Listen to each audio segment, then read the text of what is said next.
Good afternoon, good evening, good morning, depending on where it is that you are joining us from, or if you're watching us live or the recording. We're very grateful for you spending your time with us once again. We know how busy everybody in education is, and it's such a privilege that you're choosing to be with us. This afternoon, we are going to be talking about STEM and social innovation again, and there's sort of one key thing that we're hoping that you will take away from the afternoon, and that's the ability for technology to capture learning growth and make learning visible. But before we get into that, and Steve, we can talk a little bit more about that in a moment together. Sounds good. We will go to the next slide, please, magicians. Perfect. We did want to take a moment to acknowledge the traditional custodians on the lands on which we're gathered. We are obviously joining remotely from all wonderful places across, if you're in Australia, our wonderful country. So wherever it is, I encourage you to think about the traditional custodians of your land. For me, it's the Wurundjeri people of the Kulin Nation, and I pay my respects to their elders, past, present, and emerging, and also acknowledge their continued connection to our land and waterways on which we are so incredibly lucky to reside on every day. And across the ditch. Nice one. Thanks. I'd like to welcome you to our excellent country as well, not just your excellent country, but our excellent country too. So, and pay respects again to our elders who've got us to be where we are today. So, kia ora whanau, ngā mihi nui kia koutou katoa, kia papatuanuku tēnā koe, ki te whare tēnā koe, ki te tūpuna tēnā koe, tēnā koutou katoa ti hei Māori ora. So, welcoming everyone here, paying respects to your house, to your elders who have gone before you, and also the land that we stand on. So welcome everyone today to this excellent event, looking at social innovation STEM as well. So amazing to be here. And Steve, before we talk about STEM and social innovation, and I think you should be able to go to the next slide, magic people in the background. Perfect. I just need to take a moment, clearly relevant to STEM and social innovation, to call out your amazing T-shirt that I'm pretty sure now everybody needs one. Not 100% relevant probably to me on this side of the ditch, but totally appreciate how the awesomeness of that. But it does beg to make sure that we do acknowledge that, Steve and I are both very, very privileged to work with the Google for Education team, and we are so grateful to be able to provide learning opportunities like this of such high quality, such interesting conversations to have this afternoon. For sure. Yep. So I don't stop talking. It's the ex-teacher in me. Yeah, same. And it's the idea of STEM, being from everything from popsicle sticks and glue. Yeah, popsicle sticks over that side. Ice block sticks. Oh, good. Ice block sticks and glue and bits of dowel and building bridges, all the way up to really, really cool, amazing equipment you can have. So, STEM can be anything you really want it to be, depending on what you've got around you. And I think sometimes you kind of default to big ticket stuff, but STEM can be anything you want, just as like computational thinking can be as simple as yes and no. So look, I could chat about that for ages as well, but let's leave it to the experts and hand over to our amazing team. Wonderful. Yeah, so we can you guys could do such a better job of introducing yourselves when you come on than I ever would, but we are very fortunate to welcoming back Chris V and Jim this afternoon to be taking you through this afternoon's Catalogue of Learning. And we are grateful for everything that's happening in education in Australia at the moment is fascinating. And if you are someone who's been welcoming students back into the classroom over the last week or so for the first time in what feels like a lifetime, then all kudos to you. And I know, Fee, you're personally in a bit of that situation. So the fact that you are all here and like fully clothed and smiling is like genuinely phenoneable. Like that's, yes, you could pretty much you could just like mic drop on that and leave. Probably. A lot of New Zealand educators are heading back in the classroom as well. We've had 7. I know we're not going to play the how long we've been in lockdown card, but because you'll be every time over there. 100%. A lot of us are heading back in, and it's a time to think about changing the way you've done things, because stuff has changed. What's good? What can we take away, and what can we keep? So I will stop talking now and leave with the experts. Yeah. Okay. So this is the point where at any point you guys should just like magician us out of. Yeah, totally. Yeah. Like, yeah. Bye, Kimberly. Bye, Steve. Awesome. And we're going to welcome in one of our two interpreters, Nick, who's going to join us. So thank you so much, Nick, for coming and doing some Auslan interpreting. Thank you, Nick. And just a friendly reminder, if that's just to remember you're being interpreted. We will, I know, and we are live right now, and everyone knows how quickly I talk. No, you're all good. We know how quickly I talk, and I'm trying my best to slow it down. All right, so let's get going. In terms of the course, we're looking at the STEM and social innovation course as 3 parts of it. It's lovely to have so many people live. We so appreciate that this week. It's very challenging for the people going back into school and how hard it is. And the fact that anyone has turned up live this week is fantastic. All of the materials will be made available, obviously, as recordings and be sent out to you as well. So if you're watching this later, we hope that you're having a good week and you're able to sit down and relax a little bit. So the 3 parts of the course, the one we did 2 weeks ago, the what, the why, and the how of STEM and social innovation projects. Today, we're focusing in on developing solutions, building prototypes, and taking critique. And then the last piece of the puzzle is sharing solutions and designing your own STEM project in 2 weeks' time. So what we're going to do is just, if you manage to get all 3 of those courses under your belt and you do fill in the quiz, it's a gentle quiz at the end of this course, not too difficult. So you will get the STEM and social innovation micro credential. So we're really excited to be able to share that with you. So in terms of learning outcomes, before I hand over to my good friend Fee, who's going to take us through the design process a little bit more, from this particular session, as we said 2 weeks ago, we have split into 4 sections. So knowledge, mindset, skill set, and tool set. So helping us to develop each of those pieces.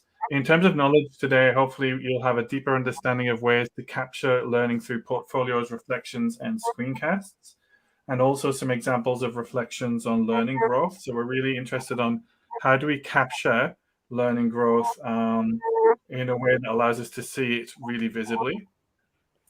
And then in terms of mindset, I think in terms of what do you think like an assessor, like how do you manage to judge and understand learning growth?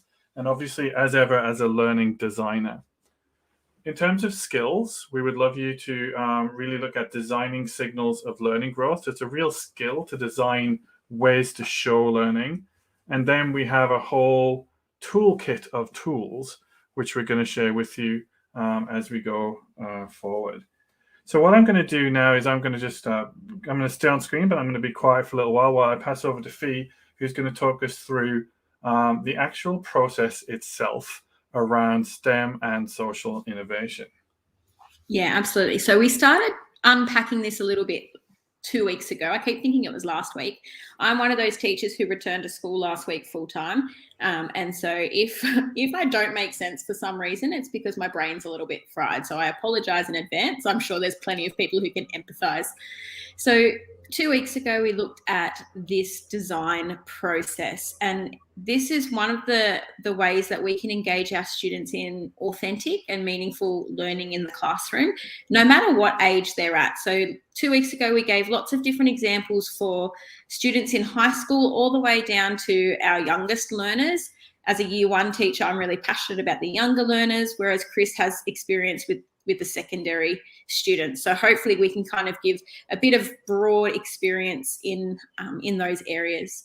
So with this design thinking process, last time we unpacked a socially important challenge. So when we're going through this process, the first thing that we want to engage our students is finding a socially important challenge. What is something that's meaningful and authentic in our current climate, in our current environment that is meaningful for them. And we talked about the SDGs, the Sustainable Development Goals, is a great place to start for that. But also for our youngest learners, it might not be such a big step for them. We might not want to start in those big kind of thinking areas. For our youngest students, sometimes a socially important challenge can be found in their school community or in their local community. There's lots of places that we can find stimulus for this, such as picture books. Our curriculum is a great place to start as well. So finding a socially important challenge for our students is the first place. And they can also have a voice in that. What is something that's important to them? Knowing your students and having them identify a challenge that they would like to explore as well. And then Chris unpacked STEMpathy in the last session as well. And we often see empathy as part of the design thinking process, which is, you know, putting yourself in somebody else's shoes. But with STEMpathy, it's having that STEM lens as you're kind of looking at empathy. So better understanding a challenge through science or maths. And I know Chris had these fantastic examples of simulation activities that he did with, you know, the students trying to, pick up the Jenga blocks with gardening gloves and things like that. Just getting the students to actually physically have a go at some of those challenges. And it helps them to understand, wow, this really is tough. How can we make this better for people? So it's really putting them in those shoes. And I know there's a fantastic educator, Naomi Tolan, we were having a chat a little while ago, and she said, empathy is not just putting yourself in someone else's shoes, but it's taking your own shoes off first and then putting their shoes on. And I think those simulation activities are actually a great way to do that. It's really putting those students in that spot. So that's what we looked at in the first session. I know today we're going to have a bit of a look at the state of the problem and the green light assessment. Once we kind of have the students engaging in this STEMpathy, what is the problem? What is it that we want the students to be solving, or what's the next steps to go from there? So we're going to unpack that a little bit today. And we're also going to look at the idea generation and a couple of the other steps. So when the students understand this problem, there's this problem and we need to solve it, they then need to come up with some ideas of how they're going to solve it. And there's lots of different performers and ideas out there, and I know that we're going to look at some of them shortly. But it's just getting the students to really unpack lots of different ideas and lots of different ways that they can solve this problem. Some of them might be a bit out there, and I encourage that in my classroom. Just put out all of your big ideas, all of these random ideas. They might seem a bit kooky, or, you know, you're not sure about them, but put them out there, because when you kind of start going through every kind of situation or scenario, that's when some of that innovation really comes through. So that idea generation of just popping out lots of ideas. So we're going to explore that a little bit today. And we're also going to explore prototyping today. What does that actually look like in the classroom? And what are some different ways that students can do that, both in a hands-on way and digitally as well? And part of that is also critiquing your prototype, because students need to understand if their prototype works or if it doesn't work. So having that kind of thinking process behind it as well. And I know Chris is going to be talking a lot about the growth ladders and the thinking and the metacognition around that process as well. And obviously the last part of the design thinking process is getting the students to share what they've created and enacting it and testing it out in ways to see if it's viable. So that's kind of the process that we've been looking at, and a few that we're going to look at today. Awesome. Thank you so much, Fee.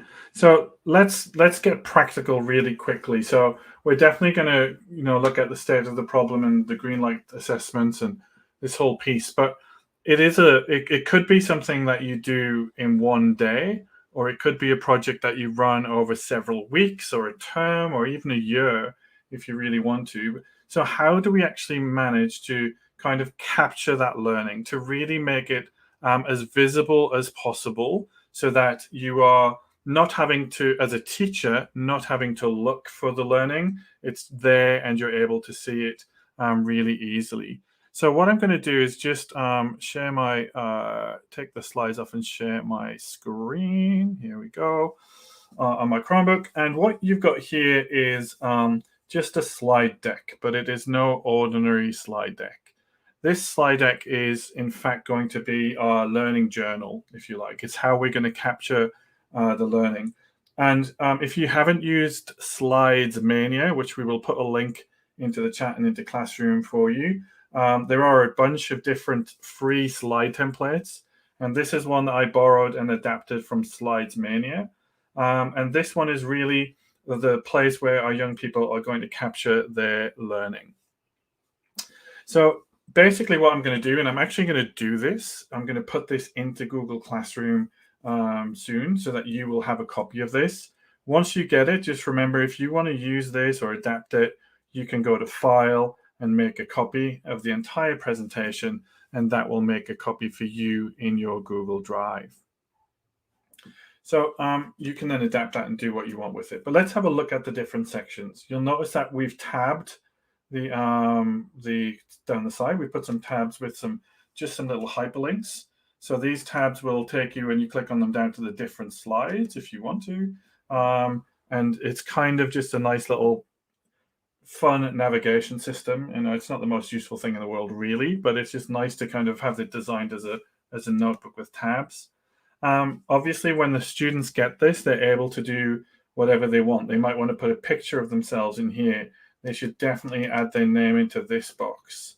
So they start to personalize it. And as ever with students, we know, and well, most people really, is you like to personalize things. So if you want to play around and add different images and things like that, this is owned by the students once we push it out through Google Classroom. So the first slide that I've got, which I'm going to share, is, or the first kind of workspace for the students, is one of our thinking canvases, and it's called a Kanban board. And a Kanban board is a way to manage a to-do list. So you can do this depending on the age of the students you're working with. You might really simplify this and create it for them. Or if you're working with older students, you might actually get them to create their own project board. And what we do is we have these amazing Post-it notes, which are really just yellow squares, and that's totally cool. And on these, we can put the different tasks that should be completed. Now, what I've done with these is I've also hyperlinked to the right slide. So if, for example, today I am going to be working on creating a challenge statement, I might drag my Post-it note onto doing, and you'll notice that this text here, slide 3, my challenge, will hyperlink to the right activity. In order to do a hyperlink, in case I'm assuming people know how to do it, but maybe we don't, that's totally fine, is we can insert a link, highlight the text and insert a link, or on a Chromebook, you would press Control and K, and that would then give you the option to link out to the internet or to link to a slide within the slide deck. So let's say, for example, I'm working on my challenge statement. So I'm going to click on this, and it literally hyperlinks to the next slide. So it's not a huge jump, but that's fine. I'm going to describe my challenge. Now, let's say, for example, my challenge is going to be around one of the Sustainable Development Goals. Or maybe I'm really passionate about water wastage or whatever it might be. Remember, we talked about this in the first session, is we might start to describe our challenge. We might do it using words, but equally we can go and insert images. And if we go to insert images and search the web, what that does, which is, I've just been looking for images of paper clips. What that does is it returns images which are Creative Commons free. So you don't have to worry about using copyrighted images if you search the web within Google Slides. So within Google Slides, I might look for litter. Say that. Oh, maybe there's no litter. Water. There we go. So maybe I can use this, I can click on it, and I can either insert it or I can drag it. So I might actually even start creating a bit of a mood board. So really trying to not just describe my challenge in words, but even describe it using some images which I can insert, and be safe knowing that they're Creative Commons, they're allowed to be used digitally. So I might start to create my challenge board, and my challenge is the thing that bothers me. Let me just type this for a second. The thing that bothers me is, And I might start to put some text in there as well. And Jim's going to tell us shortly about maybe even we could record videos of ourselves, and we're going to look at them in a moment. But I could record a video, I could insert that into the slide. I can do whatever I want to represent my challenge. Now, returning to my Kanban board, if I have done my challenge board, what I might do is say, okay, I need some feedback. Now, one of the amazing things within the whole Google Workspace itself is everything kind of connects. And one of the beautiful things that you can do is that you can maybe click on this post-it note, and you might want to insert another comment. So insert a comment. And if you're using your Chromebook, Control, Alt, and M will do that for you. And on this comment, you've probably seen this before, but just as a reminder, I can use the @ symbol. And I can then ask my teacher, Mr. Sill, to give me some feedback. So what happens is I put @ and then my teacher's email, and it will autofill. And I might say, could you please have a look at my challenge statement? Thank you. You are the best teacher ever. Thank you again. So I'm really I want some really good feedback from my teacher. And when I click on comment, what's going to happen is Jim will get an email, a notification saying that your student Chris has left you a comment. And the nice thing about this comment is that it is in situ. So if I come into this, so it'll open up this slide deck, and Jim will be able to say, oh, okay, this is what he wants me to have a look at. And then he can come in and he can either reply within this thread, so he could reply to this comment, or indeed he could go onto my challenge statement, and he could add in his own comments. Now, we haven't talked about, and we may well talk about this next time, but there are lots of other ways. So in terms of accessibility, we can also not just do text-based comments, but we can also do voice-based comments using some extensions and things like Mote, M-O-T-E. Depending on which jurisdiction you're in and what permissions you have to use third-party software, there are lots of ways that you can leave comments, including video. And Jim, as I said, is going to show you some video shortly. As ever, just while I'm catching my breath, please feel free to leave any questions or any thoughts or comments in the chat. We can see them and we'll definitely pick up on those. But let's say for now, I have completed my challenge statement. Now, if you remember that we need to, in terms of STEMpathy, I'll just resolve that comment. In terms of STEMpathy, we want to now do a bit of a cause and effect diagram, which is looking at the issues around water shortages. So I've shown you very briefly, I think. I can't remember if I did now. We run so many webinars, I think I did. I've shown you some thinking canvases, and we're going to give you those again in the links in Classroom. But it might be that we've got a water shortage in school, and that's the event. And I want to figure out, well, what are the causes and what are the effects? So I might have in this text box, for example, lack of rain. But again, because we might be working with children of different ages, is if you want to insert an image, then absolutely. Now, if the kids have taken their Chromebooks outside and taken some photos of dried up puddle areas or whatever it might be, they can add photos from their drive, or again, they can search the web. So if we went for rain, so they don't always have to reply using text. They're absolutely able to reply using images as well. And for lots of children, that's a really great way for them to interact with their learning. That's a massive photograph of the rain. So let's put that in there. So I might do something like, in terms of STEMpathy, maybe a bit of a thinking activity, like a cause and effect diagram. I might, though, also want to do something around interviewing. And this is where my friend Jim is going to come on and talk a little bit about using video in these slides. Oh, well, hi, Chris. Hi, everybody. Hi, Jim.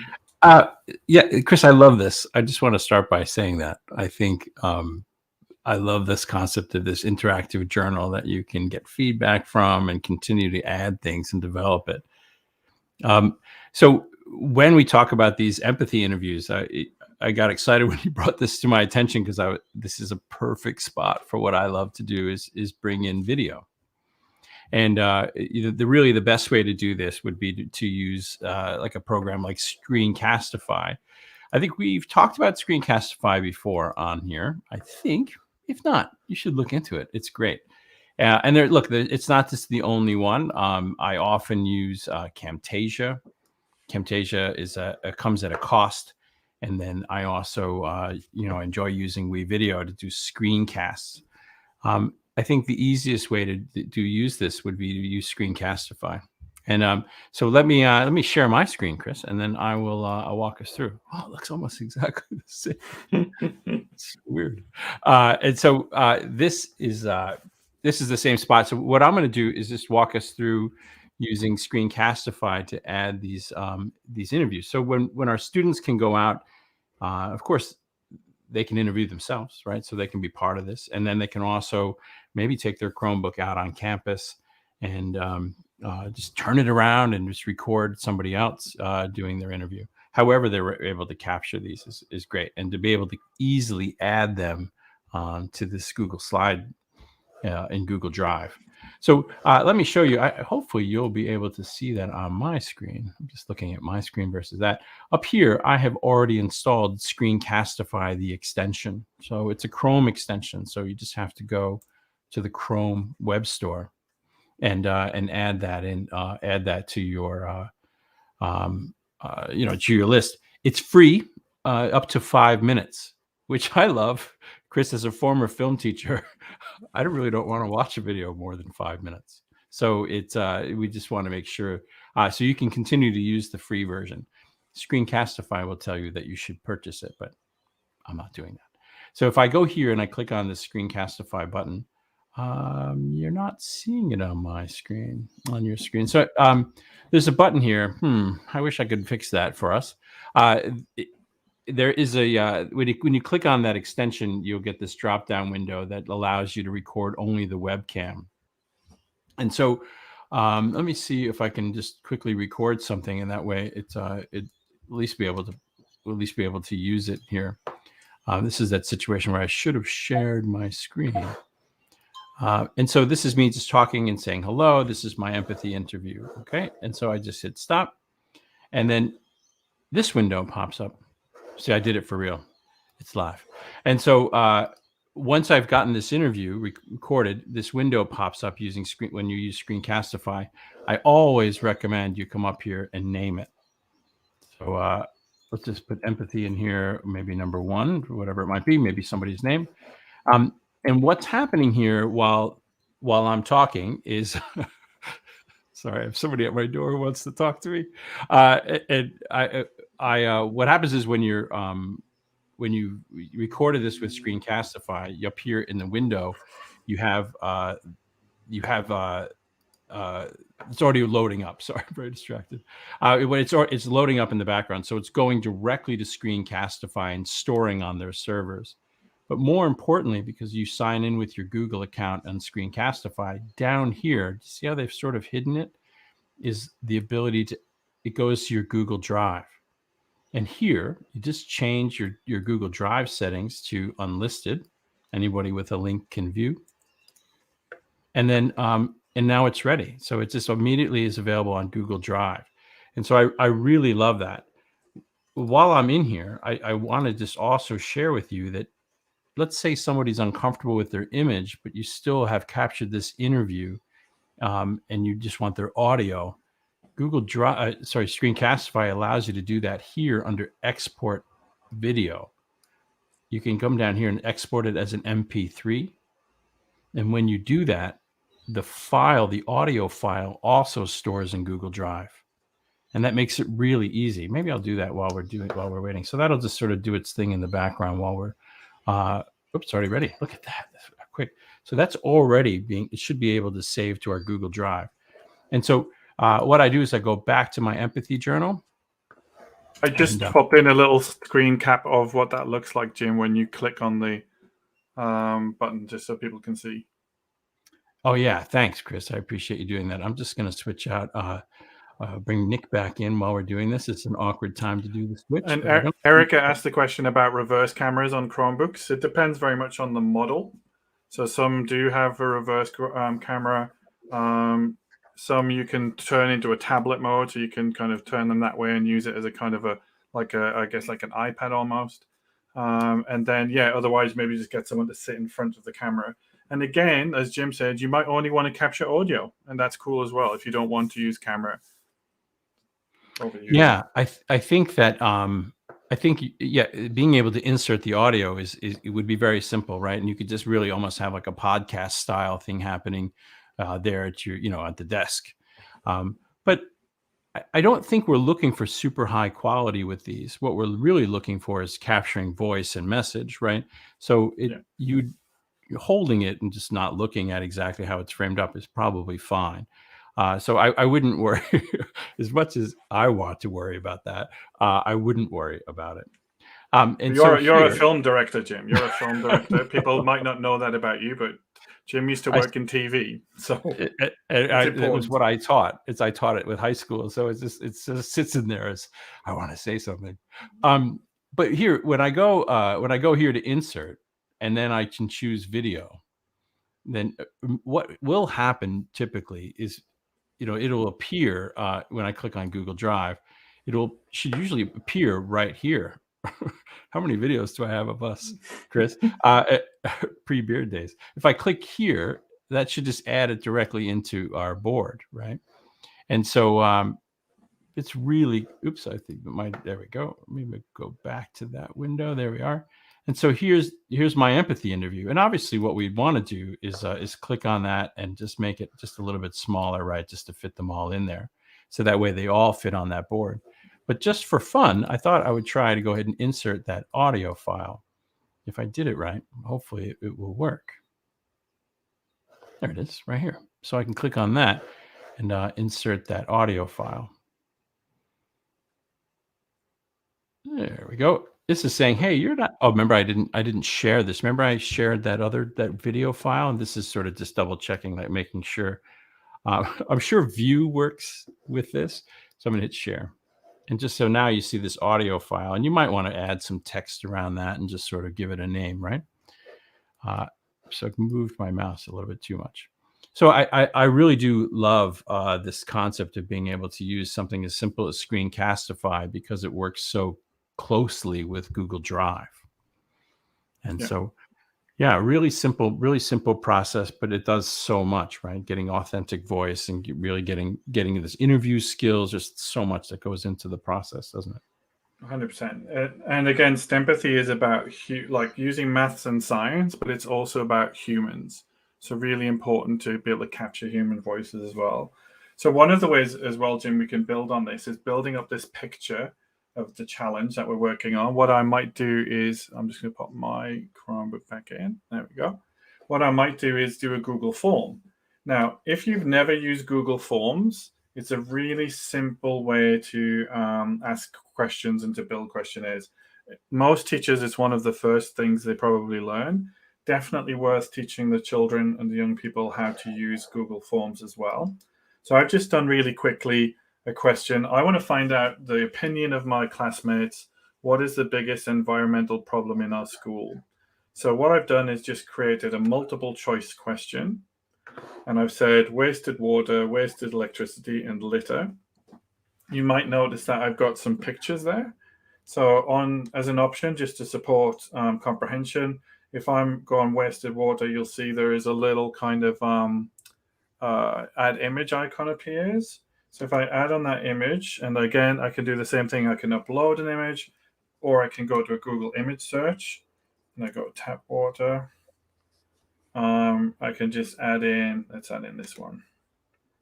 There is a whole conversation we could have about bubblers, Jim. I don't know if you know what a bubbler is. It's an Australian term that I only learned when I arrived here 10 years ago.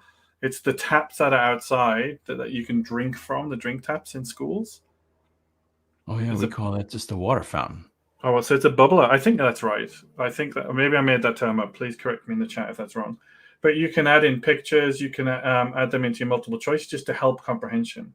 I can add in tons of different types of questions, and I could make it as complex or as simple as I wanted. So I might add in a question which is multiple choice. I might add in a question which requires a short answer or checkboxes or a drop-down menu or a linear scale or upload a file. So many things we can do in Google Forms. But what we're looking for is simplicity today. So we're going to stick with our a really easy question here with our really easy multiple choice. Now, what I've done is I've already answered it a few times. I'm going to answer it again really quickly. I'm going to say wasted water is the biggest problem in our school, and I'm going to submit that. And now if I come back to my form, you'll see that I've got responses in this middle tab here. So at the minute, I've got 5 responses. So if I look at the responses, you can see 50% of people think wasted water is the problem, 16.7 people think wasted electricity, and 33% think litter is the biggest problem. I can, and again, we're not doing a whole course on Google Forms, and we've got lots of videos available that you can have a look at to become more proficient at Google Forms. But one of the things it also does is it creates a spreadsheet for us. So if I go to view the responses in a spreadsheet, I've now got some really awesome, I'll stay in Chrome for now. I've got some awesome, a little bit of data in here that I can start to play with. Now, if this is where I think one of the, I wasn't going to get into this, but the challenge of in the press, there's a lot of things at the moment around things like inquiry-based learning, and we just need to teach kids maths and literacy, and that's all we need to do. And it's a totally false dichotomy. It's a totally false situation. We know as great teachers that we want kids to inquire and to explore, and we want to teach them the really important stuff really well so that they don't have misunderstandings. So we want a mix and a blend of explicit teaching and inquiry-based learning, in my opinion. That is my opinion. And what I might be doing here is this is a great opportunity to teach kids to use spreadsheets. So I might go and do some formulas. I might go and do some data analysis. But there is also a little trick in, it's not a trick actually, it's very complex machine learning.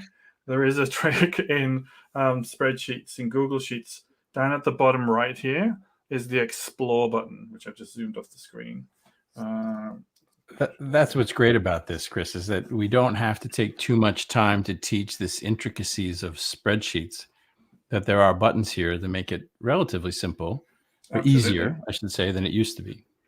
So the Explore uses machine learning to figure out what you might want to know. So when I highlight that data there and I click on Explore, it's already going to kind of start looking and doing its own analysis to say, well, maybe this is a really useful graph, which it is, by the way.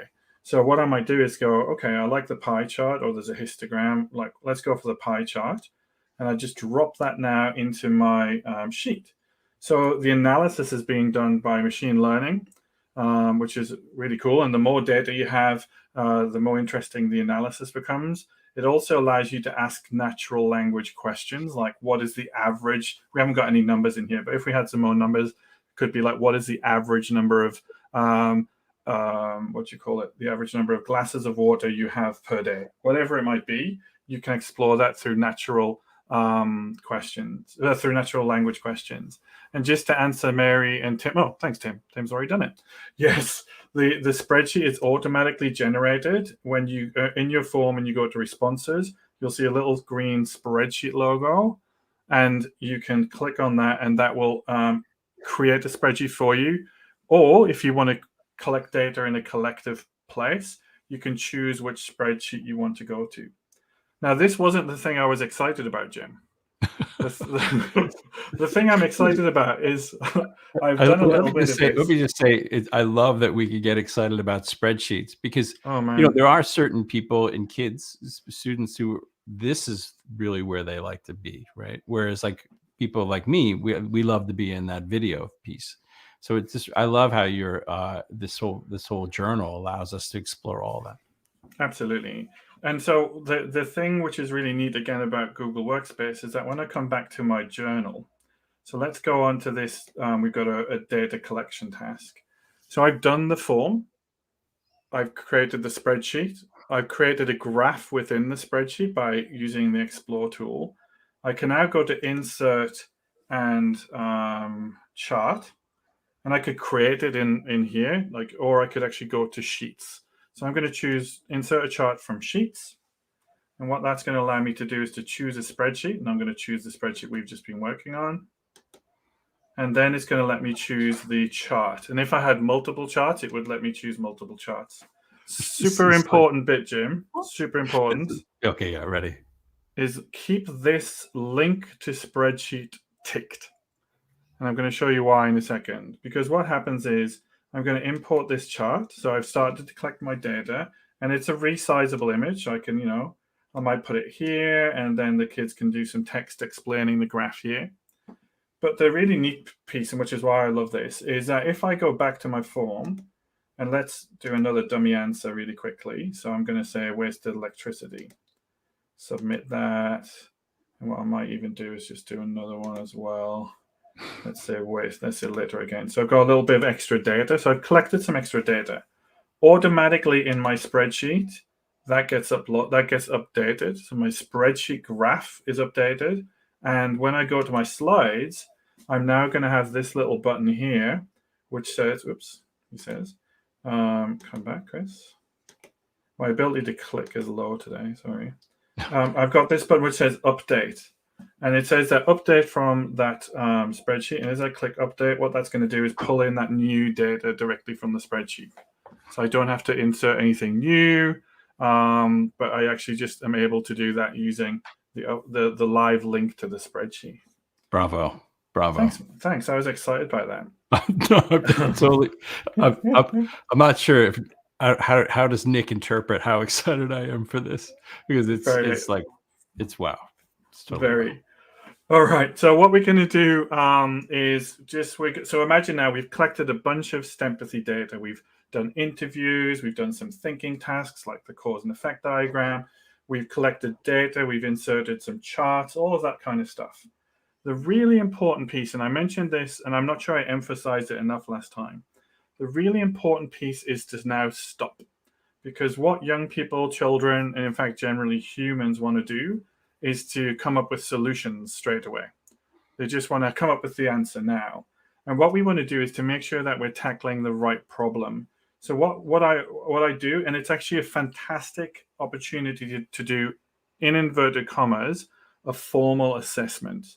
So we can do a bit of a formal assessment now. Is I want the kids to do a state of the problem, i.e., I want them to create a presentation, or in this case, an infographic, which is demonstrating the problem before I allow them to come up with some solutions. So Jim, do you want to tell us a bit about Canva? Yeah. I don't know how much we had time to go into it too much detail, but what we're seeing here is that with these infographics, you can create these graphics, especially when Chris shares this this STEM when he shares this journal. There's lots of graphics for you to be able to use at the bottom, and you can create your own infographics. But as a teacher with time, and maybe you've not introduced infographics to your students as much, there may be there are opportunities for you to get some help, right? So if you head over to Canva, remember we talked about this maybe it was last week or the week before. Canva, Canva.com. That it's a graphic.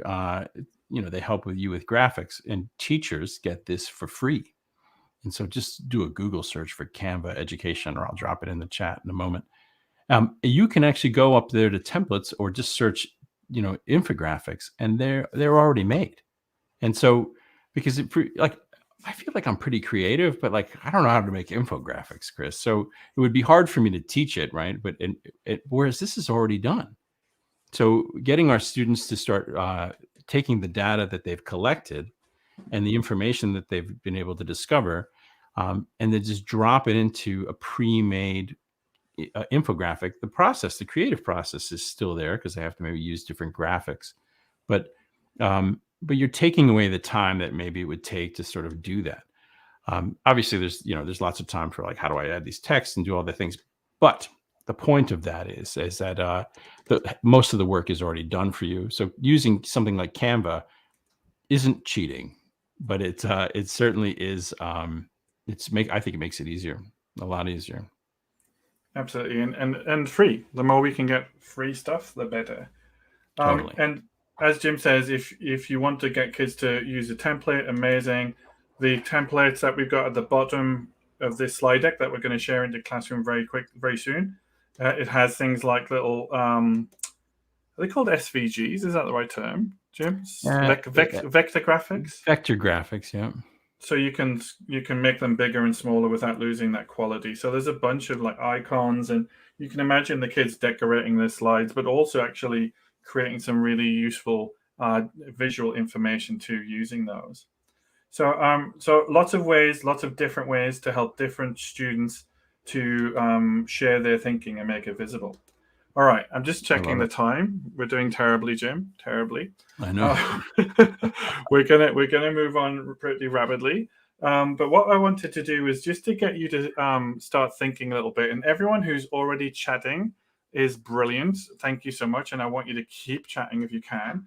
But the next part of our story is about, well, how do we create ideas? How do we come up with ideas? And it's really about, for me, ideas are rough. Ideas are things that you kind of just want to communicate really quickly. So one of the sites that I love to use is protobot.org, which gives you some random challenges. Some of them are a bit weird. Okay, I'm going to just say that first. But for example, design a public restroom that is alive. I can choose to have this in English.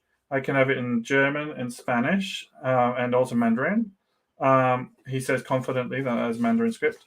And then I can also have English safe mode. So what that does is it removes some of the more kind of, they're not terrible, but some of the more ridiculous ideas. But if I go into English safe mode with my kids, I might say to them, right, design a can of soup that you can use every hour. You've got 10 minutes, go. Or I might randomize that and design a microphone that has blinking lights on it. Design a kayak that you throw. And there's some very, very random design tasks. But actually, it really starts to open the students' minds to the possibility of creativity and what they could come up with.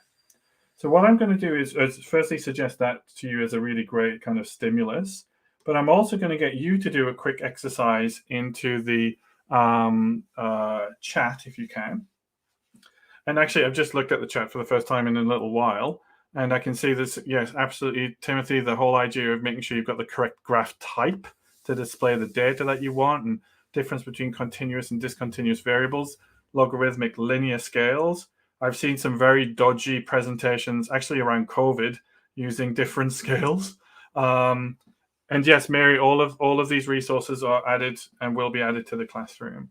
But what I'm going to do is, while you're in the chat, what I might ask you to do is just to kind of stretch your fingers. I'll see if this cracks or not. Oh, it did crack a little bit, actually. It's just warm up your fingers.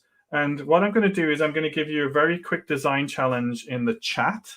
And what I'd love you to do is to say, okay, you know what this thing is here? It's a paper clip. But what I want you to do, if that's okay, is to put into the chat as many different ideas as possible about how you might use a paper clip, except for clipping paper. So you can't talk about putting paper together, but any different ways you might use a paper clip. And I'm actually going to give you, let's say, what should we do? 1 minute. And while you're going to do this, let me just, I turned off all of my extensions. I do have a lot of them on there. While you're going to do that, I'm going to set a timer going. And already I think people are brilliant. People have already started. Go, go, go. I just lost my extensions. I was going to find it. Okay, so let's go for 1 minute different ways that you might use a paper clip. And your timer is starting now. Oh my God, we've got loads already. Keep going. Earring, lockpick, alarm circuits, necklace, iPhone, lockpick. Instead of buttons, wedging a hinge. Dan, my favorite one so far, picking your nose, tying up your hair, creating an animal himi, link together to create statues. Love it. I didn't say there was just one, Michelle. I love that thinking out of the box. Hold up seeds in water to allow roots to form. Face mask, year saver. Necklaces, axle for a toy car. Amazing. Removing grit from a window track. Love it. Reset function on the kids' toys. I thought that was going to be reset function on the kids. I haven't discovered yet the reset function on kids, but it could be useful. Love it. We've got some more jewelry happening. Come on, give me 2 more. I've got 6 seconds happening here. I want 2 more ideas. Bungee cord, keyring, amazing. Mini person, thanks, Julian. And a node clip. Although I think Tim might have meant nose clip, but I love the idea of a node clip as well. All right. Oh, nipple ring, Stephen. Thank you. Well, let's keep going. Fixing your pants hem, writing a message, tiny catapult. How creative are you? That's amazing. So the reason I do this with kids in particular at this point is because they've spent so much time maybe analyzing data and kind of really understanding the problem. They've been very convergent in their thinking. They've really narrowed down their thinking. I really want to now become divergent in our thinking and really widen out. So that's why I want to do an activity like that to develop lots of ideas. And then what I'm going to do, and again, I'm going to show you this in just 5 seconds. There are 3 really nice kind of drawing apps or note-taking apps in Google Workspace, and especially on Chromebooks. One of them specific to Chromebook. This is a brand new app, which is, as with a lot of things in Google, they launch very early and then they'll develop. So this is literally just almost like a blank page, but it's called Cursive. And Cursive is it's more or less a blank page, but you can create notebooks. So I might do like a new notebook, and I might make it pink because I want it to be pink, and I might call that prototypes and create that notebook. You'll see I've already been playing around with these. And in my prototype notebook, I might then create a new note. So what that allows me to do is really simple. It's just basically drawing and writing. So it has a dot background. So if I want to do some drawing, sorry. You know what I realized before is actually my screen on my Chromebook is so filthy that my pen's not working properly on it. That's really bad. I shouldn't have even admitted that to you. So I can do some drawings.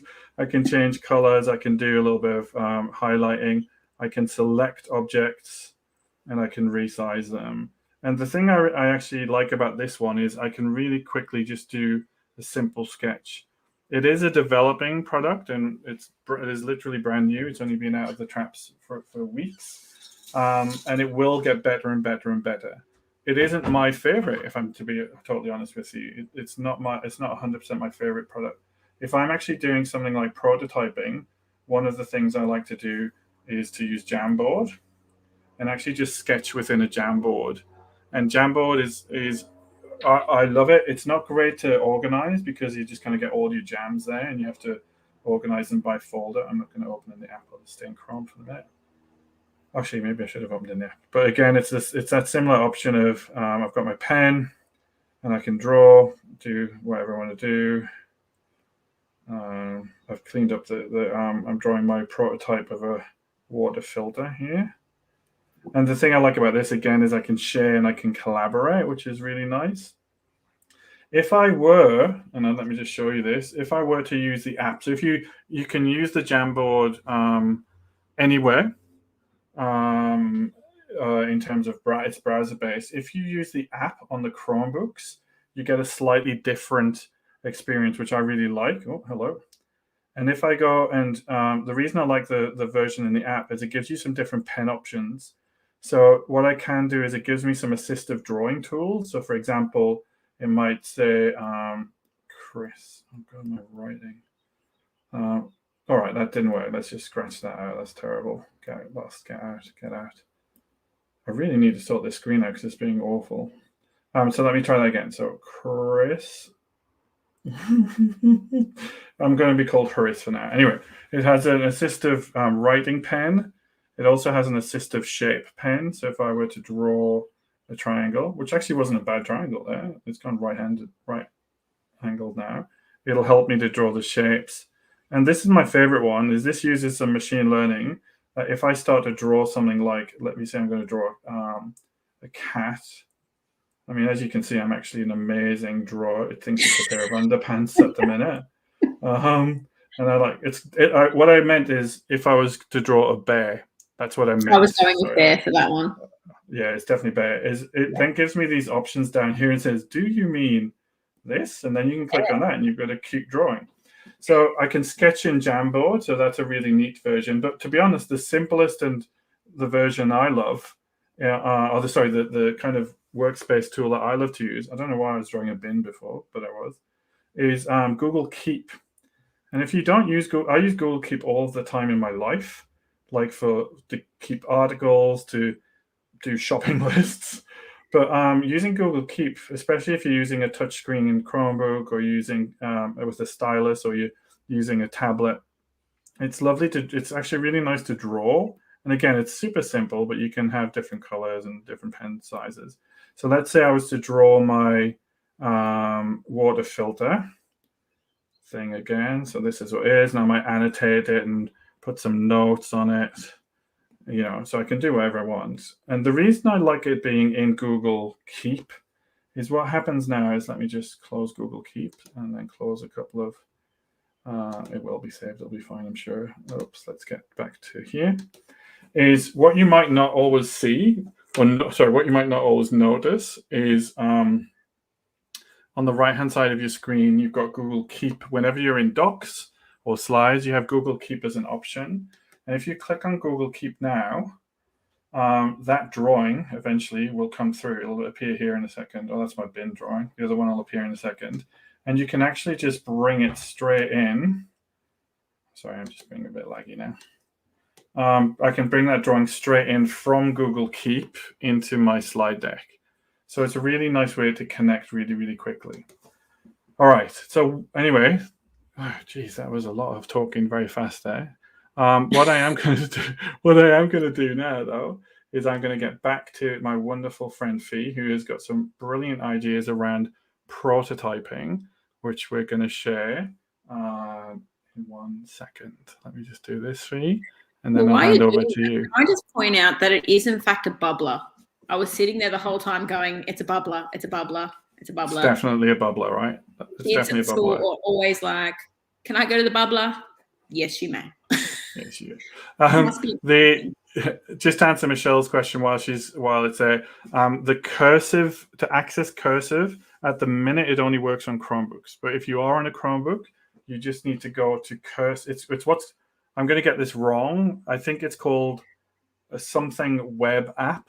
I can't remember what the term is for it, but it's basically just cursive.apps.chrome, and I can drop that into the. I'll drop that into the chat now. Okay. All right, over to you, Fee. Yeah, while you're doing that, I'll move on. So once you've been looking at the state of the problem and your students have been ideating and coming up with all of these ideas and these amazing drawings in their book, in their STEM journal, obviously one of the most fun things is for them to start actually building their prototypes. And there's a few different ways that they can do this. In year one, we love the hands-on. They love to actually physically build their prototypes. They love being able to have something that they can hold and use and manipulate. So you can see here, there's some students who, last time I talked about a picture book called 3, and it was this dog who only had 3 legs and he couldn't walk properly. And the students were coming up with a solution for this dog.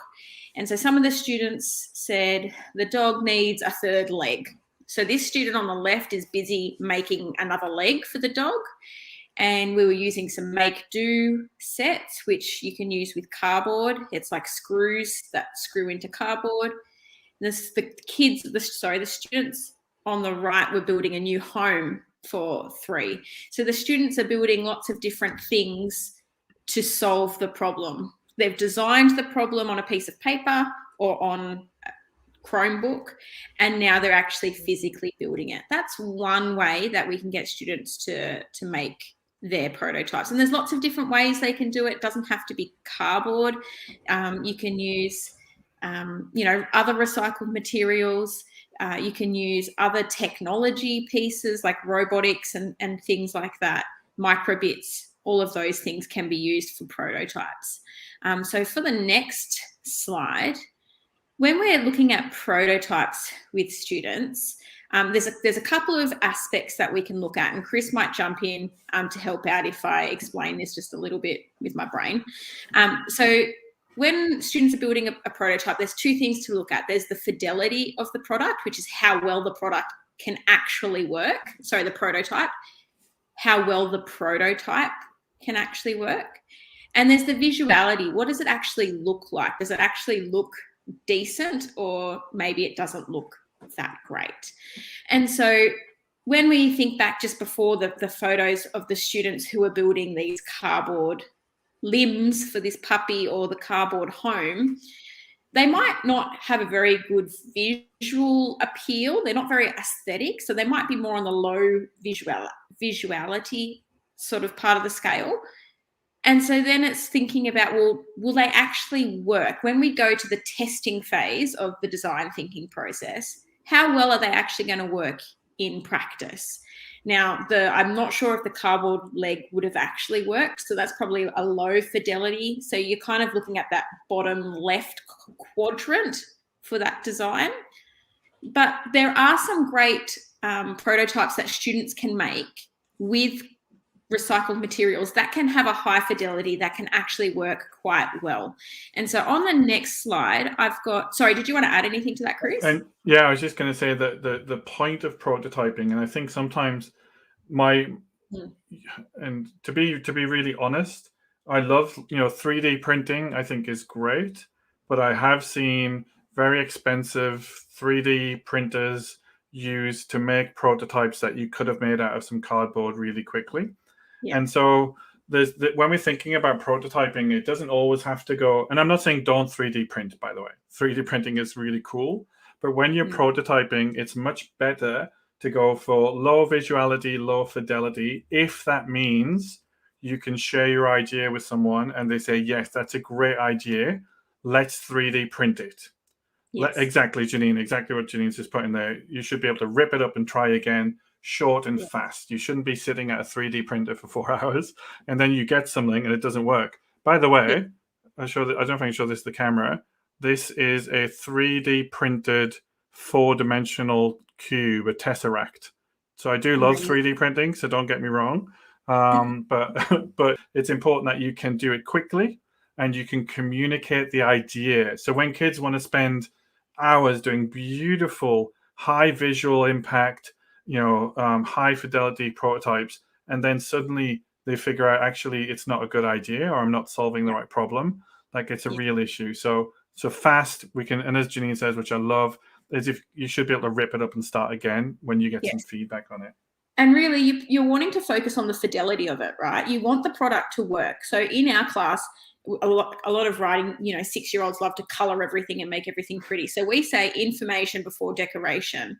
And it seems like a very similar kind of process for this. We want the fidelity before the visuality, because if it's not going to work and you get to the testing phase and you realize it's not going to work, then of course, again, you're going to try again from scratch or modify bits. And you don't want to have students who are really upset because they've made this beautiful prototype and it hasn't worked.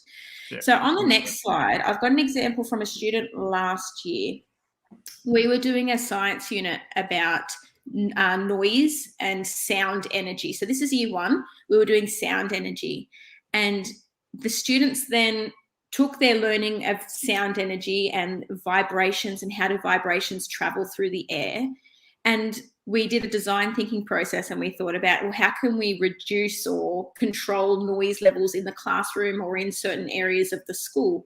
Because that was a problem that the students were finding at the time, especially for students who have, sensory processing issues. And so this student designed, on the left, we did the design journal, but we did it on Seesaw. Just with the younger students, it was easier for us to put it on Seesaw, but on Chromebooks, you can use it on Chromebooks, obviously. They designed their prototype. This was a hand-drawn prototype drawing. And then it's actually a video. We can't get the audio to work. She explains her design and how the design helps with the vibrations to travel through the air. So she's actually doing that scientific explanation and showing her understanding while she's explaining her prototype. And then on the right, you can see she's made this noise amplifier using plastic cups, duct tape, and a toilet roll holder. And it's actually a video which unfortunately I can't share at the moment, but when she puts the phone in, it amplifies the noise, and she's actually showing that the product works. And so for me, that just shows that it's a high fidelity prototype because it actually works. It's actually meeting the purpose of her design and her idea, even if it's not necessarily a high visuality kind of product. So that's some hands-on ideas. There's also ways that you can do digital prototyping as well. And so students can use their Chromebooks to get onto Minecraft. Minecraft is a massive thing for students. They love using Minecraft. It's a straight up buy-in for students to get engaged in prototyping. And so it's great that we can get it straight onto the Chromebooks. These students were building a home for somebody who is low mobility. So they were trying to come up with elevators and things in the house to be able to help people with low mobility move around their house. But you can see that they're able to build their prototype in Minecraft using blocks. If you're unfamiliar with Minecraft, it's a sandbox game where students can build whatever they like. Pretty much it's an endless opportunity for them to just do lots of building. There is game aspects to it on the side that lots of students play at home, but in class you can have it as an open-ended building tool, basically. So the students are here on their Chromebooks, opened up to Minecraft Education Edition, which you can get access to through your school, and they're just building their prototypes in there. So that's another way that you can do prototyping through a program such as Minecraft on the Chromebooks. So I love Minecraft, total nerd. Yeah. And my son has built the most amazing things in Minecraft that blow my mind. Yes. But also I think, and correct me if I'm wrong, like each block is in theory the equivalent of like 1 meter cubed. And so I can't remember. So like figuring out like volume and things like that. There's some really interesting stuff that you can do just exploring into that space with a bit of mathematics as well. And and you can get different materials as well. So there's wool, there's cement, there's concrete. So you can explore using different materials to make certain things. So the students in here were using wool to make the beds, using concrete to make the walls. So you can get them to justify what materials are they using in their design and why did they choose those materials. So there's lots of scientific and mathematical concepts that you can explore through Minecraft as well. So yeah, I love Minecraft. It's one of my favorite things. Even with year 1 all the way up to secondary, it's one of those tools that you can use across all the grades. And also I know Chris mentioned, sorry, Chris. No, go on, sorry. I was just going to say, I know you mentioned how much you love 3D printing. And so there is the option of doing digital prototypes through 3D printing, such as using Tinkercad. And again, you can just open this up on your Chromebook. You can connect your class to it so that as a teacher, you can see all of the things that they've built and they've made, and they can make their prototypes on Tinkercad. So there is also integration with Minecraft through Tinkercad. So students can build something in Minecraft and export it into Tinkercad, and then they can 3D print it. So they can have that physical prototype if they like. So that's just another opportunity to be able to build prototypes using, as we mentioned before, the 3D printing. So I think that's it for the prototypes, Chris. That is so cool. And I was really lucky, probably about 6 years ago, maybe 5 or 6 years ago, I was really lucky to be up in Far North Queensland and working with some schools up there. And we did a STEM and social innovation sprint over 4 days. So we had a bunch of students coming together from grades, if I remember, it was like grades 6 to 9. So it was at mixed ages. And it was right at the, it must have been like almost near the start of Tinkercad becoming more like known and available in the education space. And it was a student who showed me, like a student was designing, and we were looking specifically at the waterways and water wastage.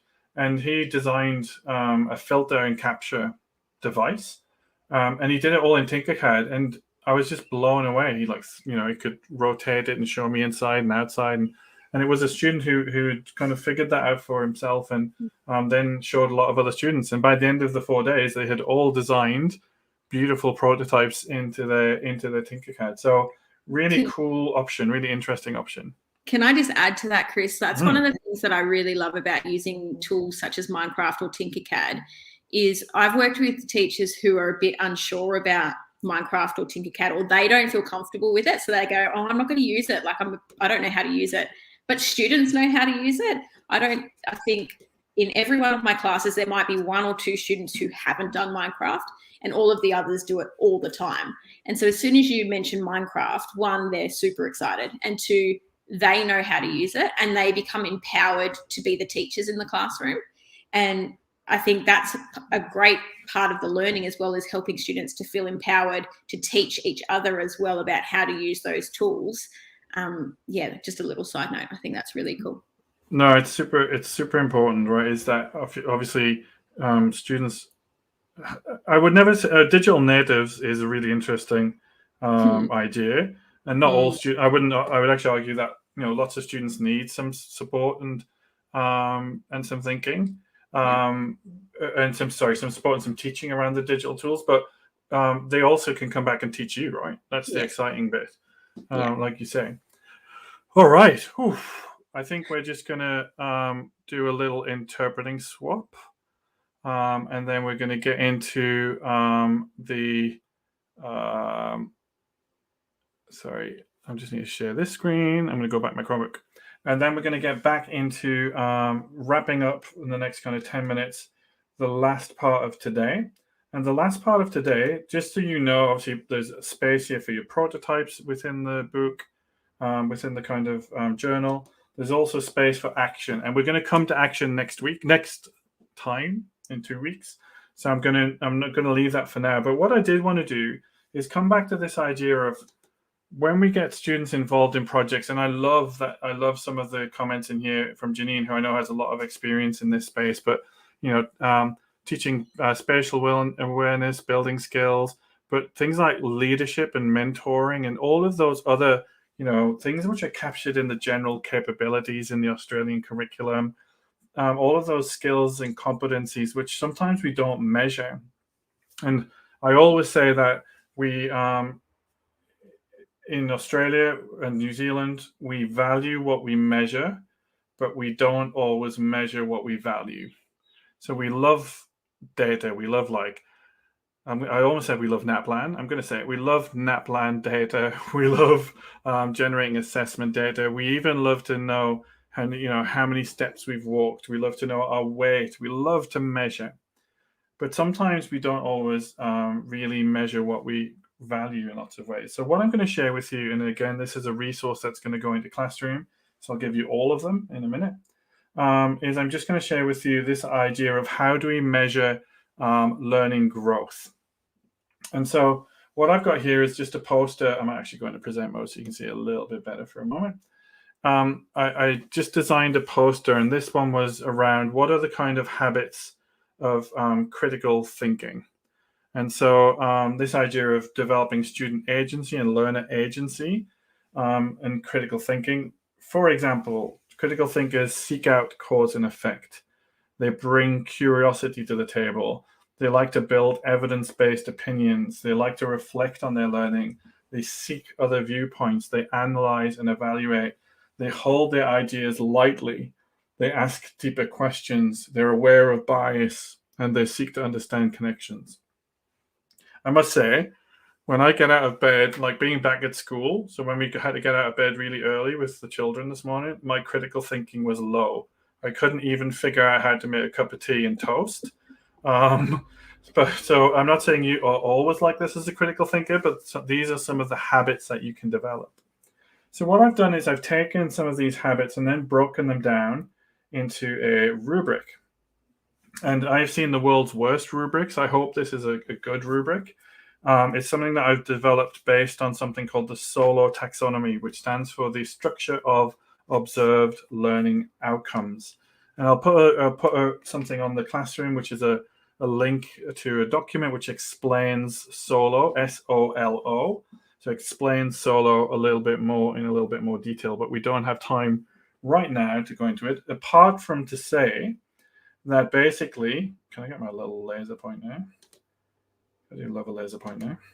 So basically to say at the bottom of this, what's called a growth ladder, we're saying that students are not demonstrating any of this learning outcome. So I've got critical thinking. I evaluate information and arguments, look for patterns and connections to construct meaningful knowledge and apply it to the real world. This example is not going to fly with grade 1s, but what you might do is pull stuff out of this, which is looking at for younger kids and change the language a little bit and adapt it to the context that you're working in. But basically what I'm saying is at the bottom of this ladder, where I say ready, the student is not demonstrating any of this.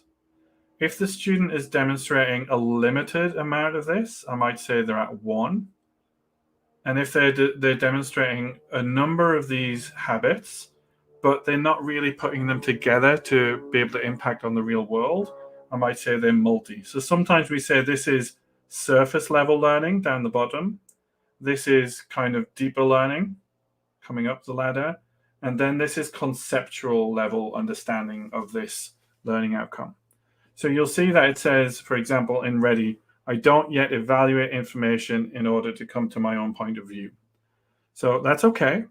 That's a good place to be. It means there's new learning to happen.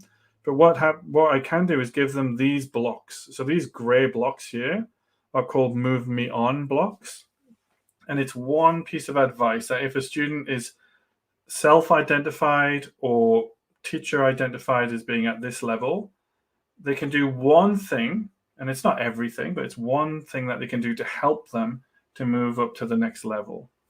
You'll notice that these rubrics are all written in the first person. So it's about the learner. It's not a description like a lot of rubrics say the student is this. This is to be used with kids. And that's why you have to adapt language.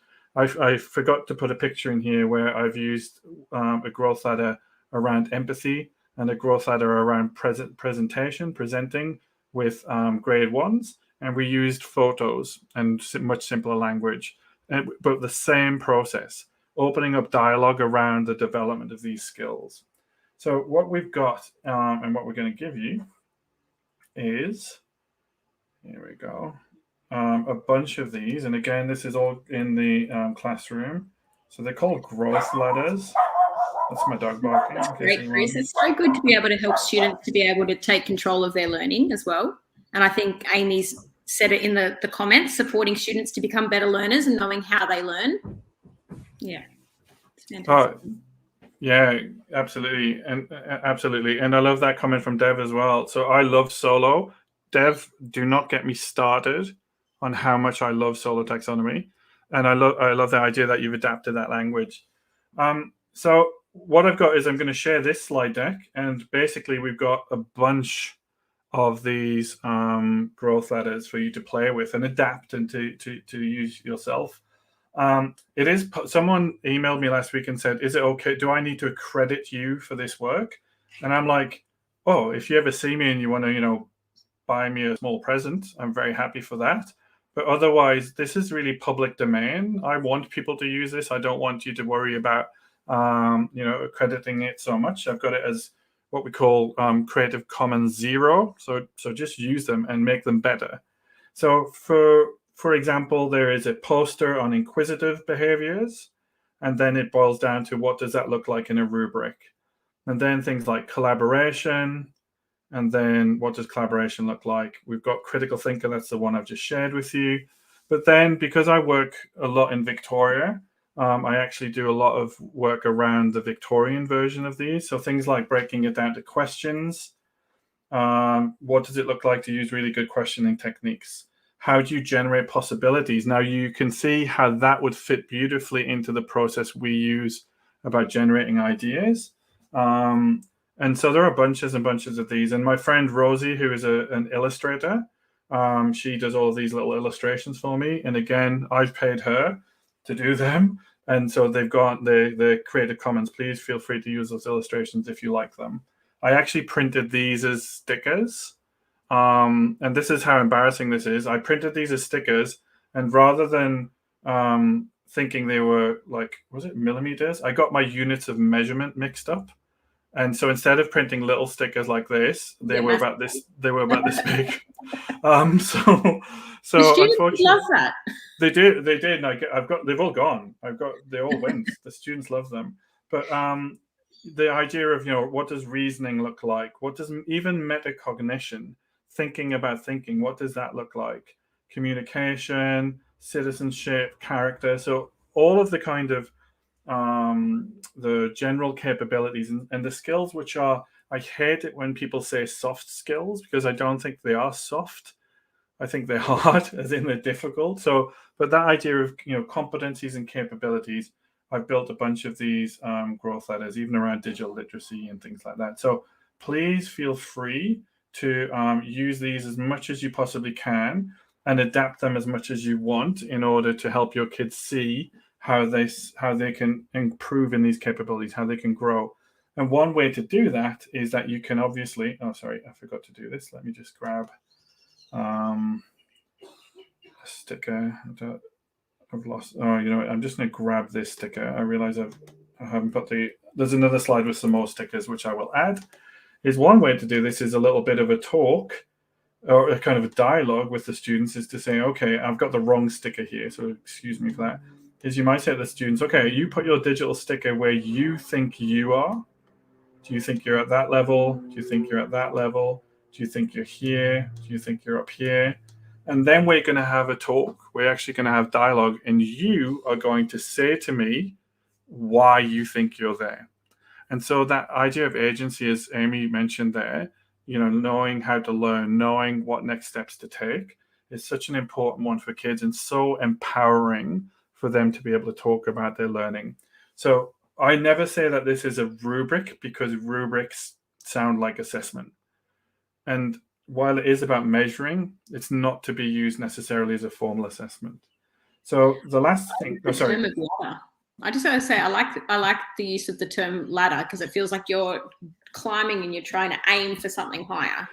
But you also can go backwards, right? So it's interesting when you look at collaboration, is you'll see kids who are playing a game outside who collaborate brilliantly, and then you put them into the context of working in a group on a challenge, and they don't.